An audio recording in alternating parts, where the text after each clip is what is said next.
from the environment, but also are conscious to use as sparingly as we can, so we leave behind something for our next generation and the generation after that, but also give back to try and preserve it and perhaps even sort of further nurture it. So I'm generally very hopeful, and these kinds of conversations, seeing the kind of the varied nature of people participating in an event like this from very different parts of the country, focusing and caring about the environment, is very, very motivating and encouraging.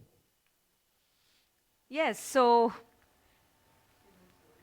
Rishad, I think जो बात ऋषद ने अभी कही, lot of hope, और जो आने वाली पीढ़ी है, ऋषद बता रहे थे कि बच्चे इनफैक्ट और भी बेहतर हैं, क्योंकि हम लोगों ने तो कॉलेज और स्कूल में ये चीज़ इतनी नहीं पढ़ी थी जितना आप conscious, and they can be no better proof than the Wipro Earthians themselves, the Earthian Award winners of 2020. We are kind of winding up towards the final questions, but we have one from Aravinda High School. It's a tough one for you guys to answer. And it says, while recruiting people, do you and how do you test their sense of responsibility towards the environment, life, and the resources? Are there any kinds of programs for employees to bring awareness among them about nature? It's a very good question and a very difficult question to answer. The reality is we don't check, Vasanti, and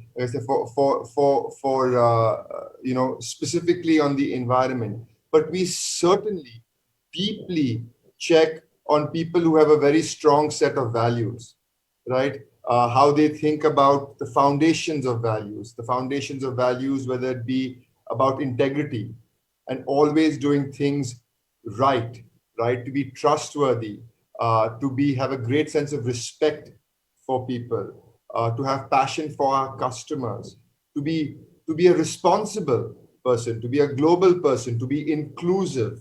So we certainly try and smell for them. There's never a perfect way of doing that, but we care deeply about that. What I will tell you that when people join the company, if people don't have these values, they don't survive in the company very long. You can be me in the company, and if you don't demonstrate these values over time, you won't have a job in the company. And it truly starts from the absolute top. So a sense of very, very strong foundational values is incredibly important. Being responsible is a core component of those values. But if it is to be very transparent do we very specifically check for one's orientation to the environment? Perhaps we don't today. We certainly have a lot of opportunities for people to get engaged, those who are passionate about it. We certainly try and build awareness through all our efforts and our focus on sustainability that Narayan drives across our campuses, across our communities. We talk about it a lot, so we build awareness around it, and hopefully we infuse that sense of orientation, that energy, that commitment to the environment that perhaps people came with or didn't come with when they joined the company. तो ये जो मूल्य है, which is at the core of your system, ये बहुत मायना रखता है विप्रो के लिए, ऐसे ऋषद ने बताया. The next question comes from Our Lady of Remedies High School, Nerul, Goa, and it's a